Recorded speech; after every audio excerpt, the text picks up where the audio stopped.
It's been 2 days since the league start, and so far, I had a very good time playing on my Frostbolt Stormweaver build. I already reached tier 15 maps, and I'm clearing them without any issues, even though I'm still on the 4 link and I haven't done my 4th trial yet.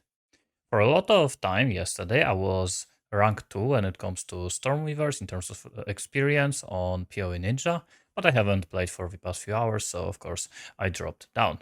So in today's video, I want to talk about what I did on my build. So how was I leveling up? What was I doing on the end game? So how I was progressing my character, and what would I do at that point if I were you? Because of course some things changed, some things went up in price, and also of course meta shifted a little bit, so we don't know more about the build situation right now. So I can recommend to you what you should be playing if you are playing the Stormweaver at least. First of all, if you're looking for a guide for this build, you can go to Maxroll, where I have both early game, so Frostbolt Snap Stormweaver build guide, and the light game Frostbolt Cast on Crit Comet Stormweaver build. And here you can see both of the versions, so you start with the first one and then you follow up with the second one. And I did update them, so you should see all of the new skills, new supports, and all of the new passive points. So the way I was leveling this build is I actually started with Essence Drain, and I highly would suggest to you do the same. So you start in Act 1 and you just go with Spark, then at level 6 you swap to Essence Drain and then Contagion, and you can play with this setup actually until the end of the campaign. And if you want to do that, you can still use this setup in terms of the skills. And then for the tree, I actually did include here, just to show you, here I did included the tree if you want to stay as an Essence Drain. So that's something you can do, and that's what I exactly did. But you actually don't need to do that, because it turns out of all of the sorcerer's builds, at least for like leveling, from what I've seen so far, the cold skills actually are performing the best out of the elements. Only for leveling. There are still like some good for the endgame, like Fireball, Ember Fusilade. Some people are still playing with Arc and Spark, but I think a lot of people are having a good success with the cold skills. So in Act 3, you can already swap to the cold spells. And the way you do that is you first of all reach a point where you can get a Frost Wall, and you get Frostbolt, Snap, Ice Nova, and Frost Dart. So there's a lot of different skills that you need, so you might want to save up some skills for that point.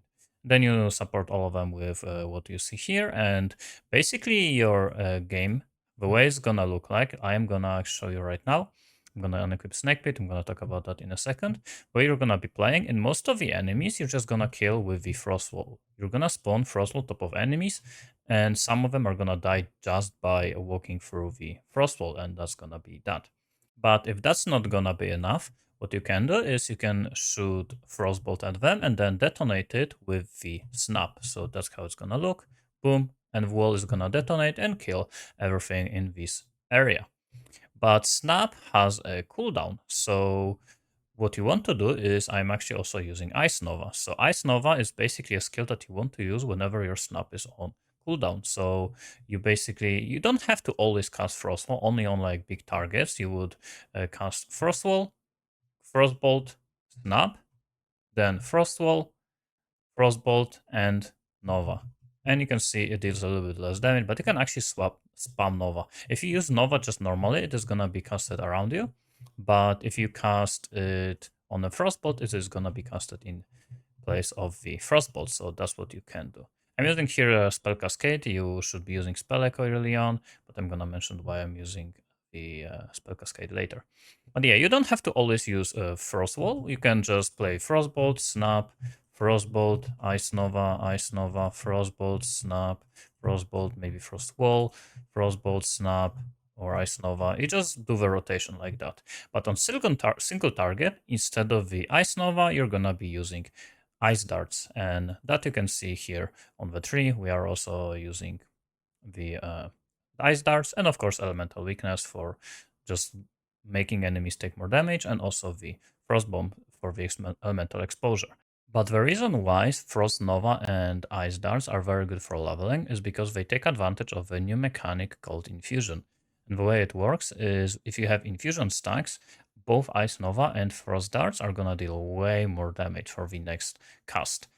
I believe it's like 3 times more damage, so it's just a lot of damage. And the way you generate the infusion stacks is either with detonating enemies with the snap or with frost bombs. That's the reason why we are using spell echo and overabundance, so we can cast 2 frost bombs instead of 1, so you get 2 stacks of infusion. And with snap, you're just gonna get a lot of stacks from just detonating them.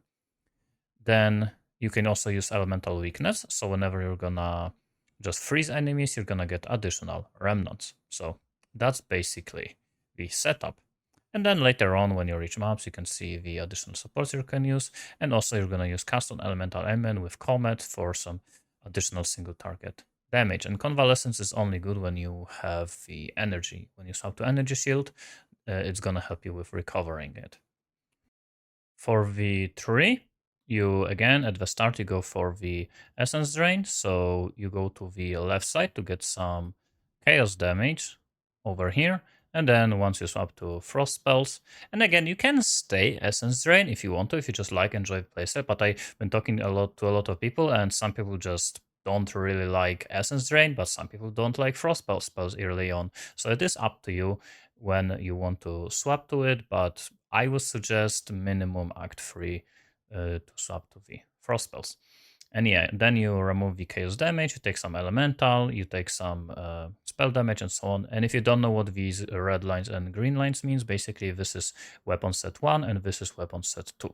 And you also want to set your spells so that if your frost bomb and your curse is in the weapon set 2 and everything else is in the weapon set 1. So both frost bomb and curse is increased by the increased effect of the exposures and increased effect of the curses. Then here you want to go for the maximum cold infusions. So instead of having maximum 3 stacks, you can have 4, and here you can have up to 5 stacks. And this is pretty important because very often you cast Cold Snap and you generate a lot of infusion stacks, but then you have cooldown and you have to wait for them. So it's better to just have more at the same time. Then later on, you want to make sure you want to go for Energy Shield. I would suggest going for Energy Shield somewhere around Act 4 to somewhere in Interlude Acts, maybe even in maps. It is up to you. You don't really need it earlier than that. So yeah, that's basically the tree. And when it comes to Ascendancy, you go first for the Constant Gale to get Arcane Surge. Then you swap Constant Gale if you get the 2 points and you go for Strike Twice and Shaper of Storms. This is going to make your cold damage be able to shock. And this is why we are taking shock effect, because now our cold damage is shocking, so we are increasing it with this. And then you take back either Arcane Surge or Refracted Infusion. This is actually pretty good because this is going to give you Lightning and Fire infusions. And when we go back to our skills, the Comet is actually consuming fire infusions, and Frostbolt is consuming lightning infusions. So you're just gonna deal more damage with these abilities. And the last thing when it comes to the leveling part is the gear. And for gear, you just want to focus on your weapons, so as much cold skills and like things like cast speed, cold damage, spell damage, and so on. And on your offhand, you also want basically the same thing. Or you can find a staff with the same modifiers. It doesn't matter if it's staff or a wand, you just want more stats. And in your weapon set, actually I should change it. In your weapon set, you should be using a Chimming Staff, which gives you Sigil of Power, which just gives you a lot of damage. Or you can use a staffed wand that gives you mana drain, which is actually pretty good if you are out of mana. Okay, so that's what I was suggesting when it comes to the leveling. But what I am doing now, so basically after I reached maps, I was playing still with Essence Drain until I farmed few divines and I was able to buy Snakepit, because Snakepit enables you to play the second version of a build, which is cast on crit. And the reason why is because whenever you are using the trigger cast on crit, just to show you this one, you need to just proc a lot of critical strikes. The way we do that is we do that with the Frostbolt explosions. So normally what happens when you cast a Frostwall, and let's say there's also like some enemies here, your Frostbolt is just passing through it and it doesn't do that much damage.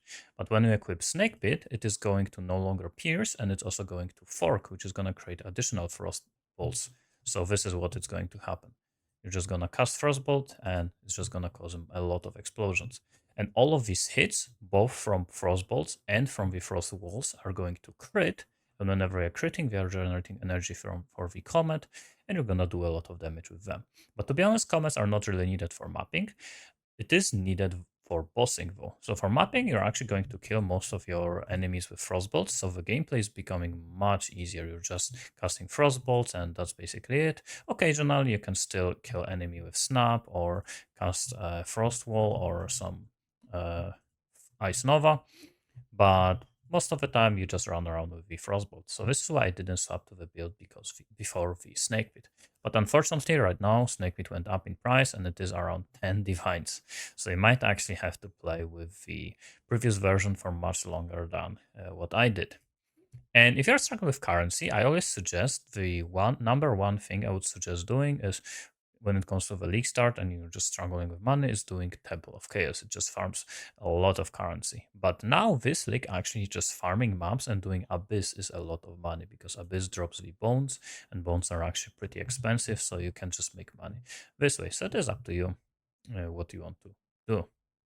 So when it comes to the other parts of the build, I am using Maligaro because this build doesn't get that much crit damage. So getting to 250% just overall crit damage is pretty good just from one item. If you can get 250% or more, you would not use it. But yeah, on this build, it is kind of hard to get it, especially on the Stormweaver. On Blood Mage, that wouldn't be an issue, but Blood Mage has its own issues. For weapon, you want to basically, whenever you swap to this version of the build, you want to make sure you have at least 50% crit chance. I still need to upgrade my weapon. This is just tier 3. It's not like the best. I wanted basically +4 to cold skills and 50% crit chance. Crit damage doesn't do anything, again, because of the gloves. And we have a little bit of extra spell damage, but it doesn't. Other stats doesn't really matter. And same for the offhand, you want +2 to spell skills and +2 critical strike chance. For the other slots, also Amulet, you want to anoint Split Shot. It is pretty expensive, but not like crazy expensive if you can afford Snakepit. And this is going to make you shoot additional projectile whenever your projectiles are going to fork. And again, we are forking thanks to the Snakepit. And also you want to have some spirit, because thanks to additional spirit, you can use the Siphon Elements and Convalescent. These auras are pretty good for our build. And everywhere else, you want just as much energy shield as possible, resistances, and things like that. I have a socket for increased area because area is actually good for our build. Then on the tree, you also want to make sure you have like 2% mana on kill. I actually have it on 2 joules here and here. If you don't want to buy joules, you can also take mana on kill here. It's pretty good. And other than that, you want to focus way more on energy shield at this point because you actually do quite a lot of damage thanks to the weapons, Snakepit, gloves. So you can go for all of the like energy shield in your area, and everything else is pretty much the same. And I'm also going for the projectiles here, so Frostbolts shoot additional projectile. There is some more here, but I'm out of points.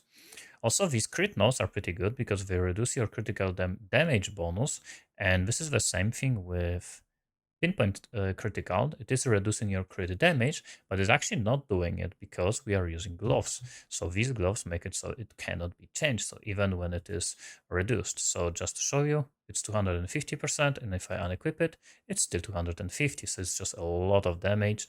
And you also want to make sure that you just have as high crit chance as possible, not just for damage, but also to proc more crits, to proc more cast on critical strikes. So yeah, that's basically a thing. I did find one 6-link finally, but I don't even know what I'm going to be using. I'm going to have to test some stuff. But for now, I'm actually playing on a 4-link. I have one 5-link. I think Cast on Crit is the most important one when it comes to getting links. I actually bought Dweger's Undoing.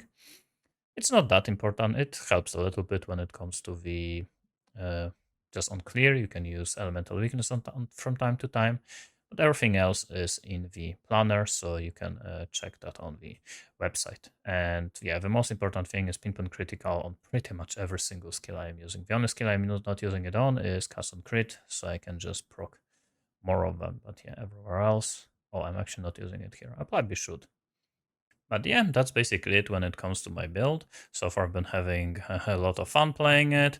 I'm still gonna be upgrading it. I'm definitely, even my next upgrade is gonna be going for the 6 links, and then I don't know, maybe some better weapons, some jewels. I definitely need a better chest with more energy shield, and then we will see. If you want to follow what I'm doing, you can watch my Twitch stream. I'm streaming at twitch.tv/zenm, so you can check it out. But that's gonna be it for this video. Thanks for watching and see you next time.